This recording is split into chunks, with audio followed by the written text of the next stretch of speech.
Welcome back. Tina O here from Tina O Life on these 25 nights to close my 50th year. Here we go. Tonight's night 13, which means I am 12 nights away from closing this pretty big ass year. If any of you have turned 50 and were kind of present through the whole thing, it's a pretty big year. When I opened 50 last year, just my birthday's Christmas Day. And so when I opened it, I launched this whole thing called 50 Nights with Tina O. And it was 50 nights of storytelling pieces that I had written over the years and decided to invite you in and invite you into all the different voices in my head and all in the different ways that I express what's going on in my heart. I'm a writer who writes into the things I'm really messed up about. I write into the places I don't know. I write into the places I just can't get a grip on. I write into the places where there's like a band of I don't know, stickiness, friction, mist kind of coming through me. And sometimes my only way to be in it is to write it. And so I shared a bunch of pieces with all of you last year, and it kind of took off. Over 100 of you said, "Yeah, I want to hear those stories." And more than half of you actually tuned in for all of the 50 nights. So as this 50th year comes to a close, I decided to close it consciously because I opened it quite consciously. So I'm sharing little bits and pieces of my ahas over this 50th year. And I got 12 days left, 12 sleep, still 51. So I thought I'd share a little piece. Those of you who've been around know that I wrote a show called Oh My God about the women we burned, the babies we buried, and the gods we've worshipped. And there's 3 merging storylines in there. Ahaha, you just heard it.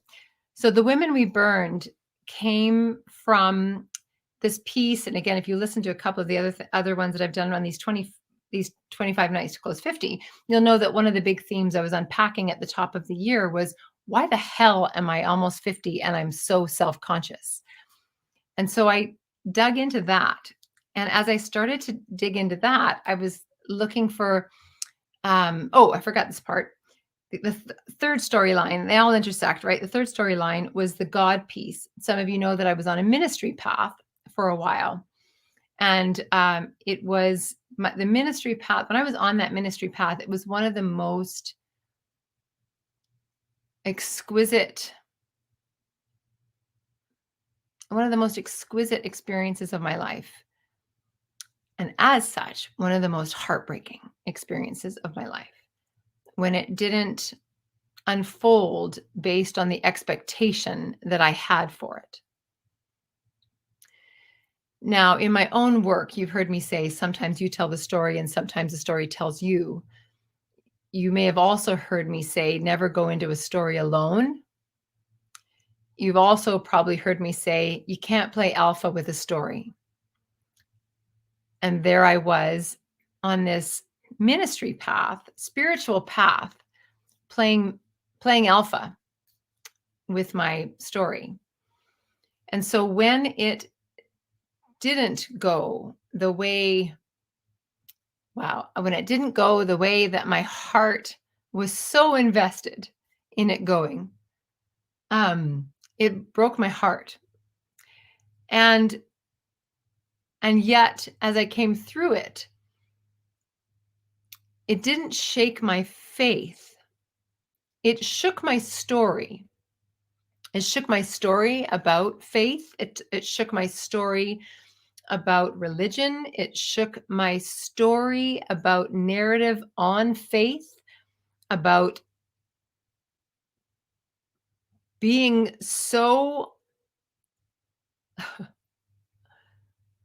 all-knowing that we can even put a narrative on creation itself and say, this is the narrative. And in that shaking, it actually like rooted me. Yet rooted me without roots, if that makes any sense at all. It rooted me without roots in my own faith journey. So in that, I decided I was going to write this show about God and different versions of God, because there are multiple versions of God. And that's the thing, right? There are so many costumes for God. There are so many identities for God. And all I had in my head when I was writing about God was I knew I was going to do a scene with Jesus. And I knew that I was going to write different pieces that reflect different gods that we have worshiped.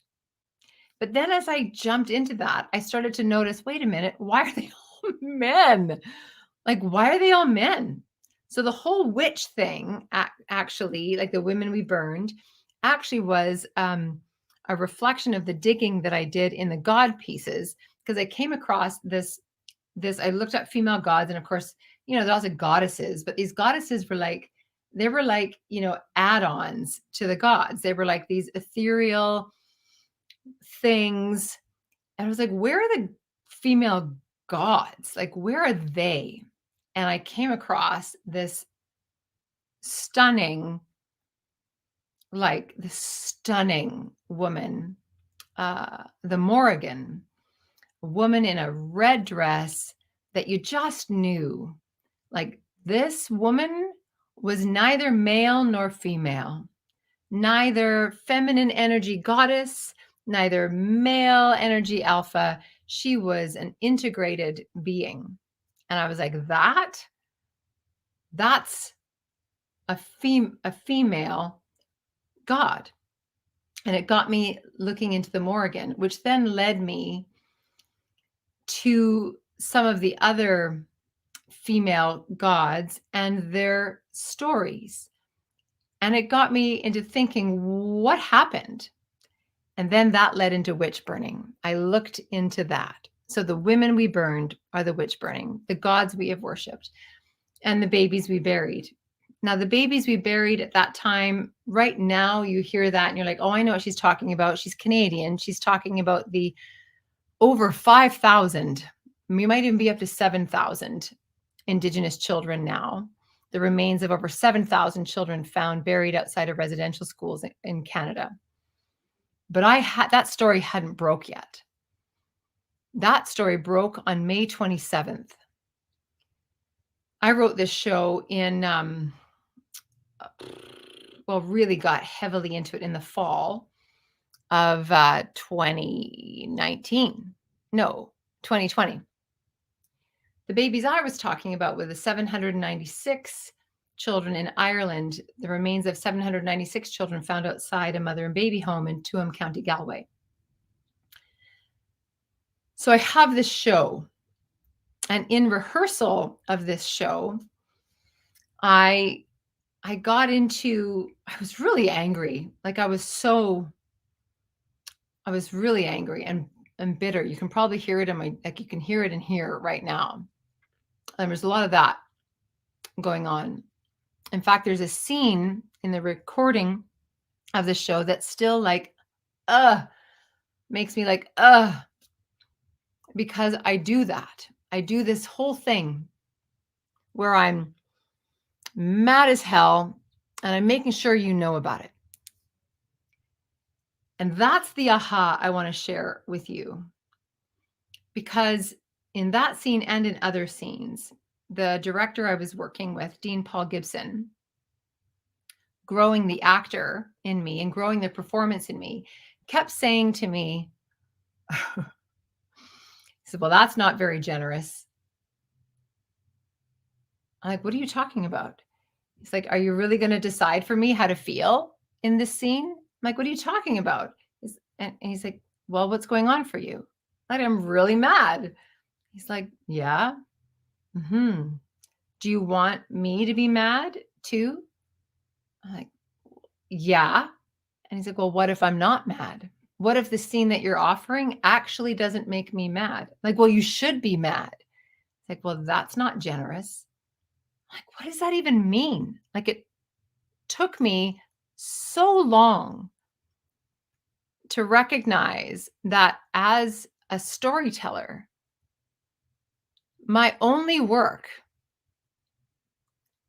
is to be in the story, not ram the damn story down your throat. That was so hard.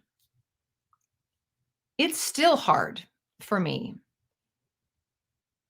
And I notice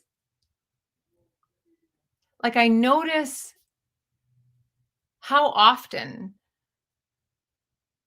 I've done that even to myself in 50 years, where I'm holding on to. So let's just come back to the show with me for a second.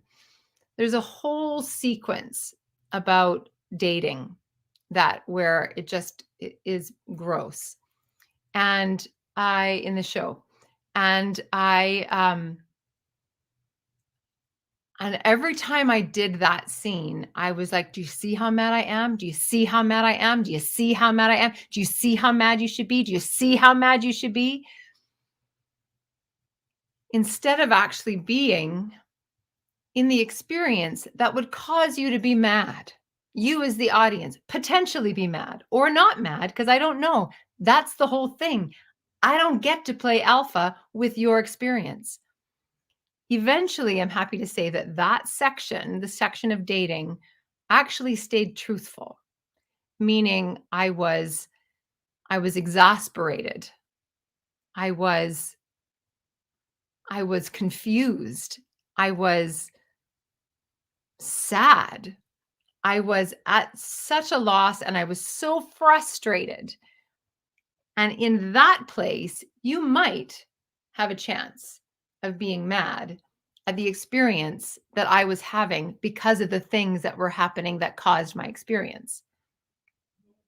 So when I do that to myself outside of the stage, like I hope you can get that from a storytelling perspective.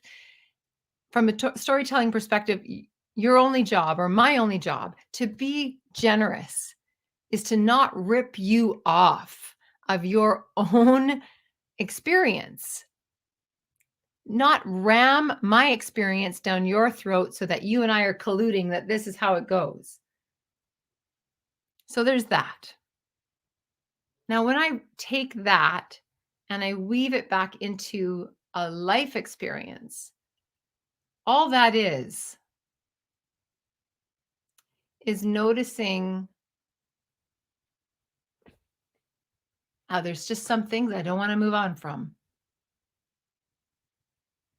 Those things I just don't want to move on from. I have you've heard me talk about it. Anyway, I do work with Chris Durkee, and I've done work with him for a number of years, and I've watched his work change, not change, but I mean change. Like as we evolve as human beings, our work evolves, and it takes on a different nuance, and there's just different layers. And I've watched over the last year how in our work together, how he supports me is he may see and witness a moment that I'm in. And maybe it's a big moment, like maybe it's a grief moment, or maybe it's a fuck you, angry, burn it all down moment. Maybe it's a super, super, super sad moment. And it's usually the hard ones. And I get it. Some of you, joy is hard. Joy was hard for me about 8 years ago, but I could never roll around in the joy. Here's what I mean by that. I noticed him working with me where I would have whatever the grief moment was or the anger moment was or whatever, and he would witness it. And then as I wanted to stay on that emotion or that feeling, he would always circle around to, and what do you see now? And what do you see now? Not discounting where I've been, but just reminding me that, hey, guess what? You just did that work. Hey, guess what? You just released that. Hey, guess what? I just saw you in your rage or your grief or your anger, and I see you. And now you've released it. You've released it. So what's next? And I notice in the work that I did as an artist, my desire to make sure that you saw me and that you heard me and that that I felt validated. Anyway, I'm rolling my eyes because I can just see how non-generous that is.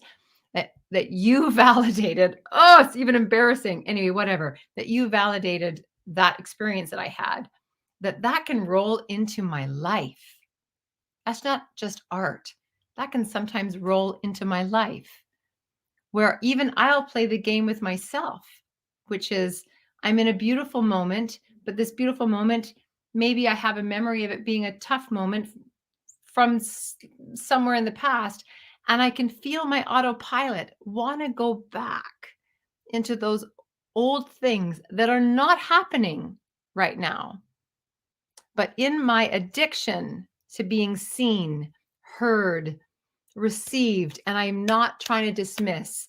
Like my whole body of work is about, I know that when people are seen and heard and known, that they take another step. So I'm not trying to dismiss our desire for that at all, at all. I'm learning for me that there have been times I've been seen, I've been heard, I've been known. I just haven't seen, heard, and known myself. Other people have, but I haven't given it to myself. Therefore, I'm stuck on a story loop and I'm not even able to receive the joy that's right now. So in art, there have been times, and it's like it's a discipline now to be generous for you who are listening to me. Sometimes I get it, and sometimes I'm all about me, and that's just the dance and the humility of what we do.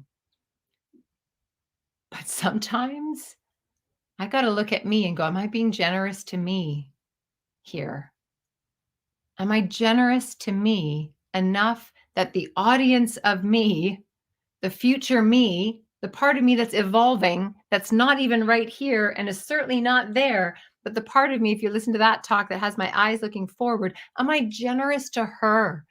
Am I generous to the woman who's evolving now?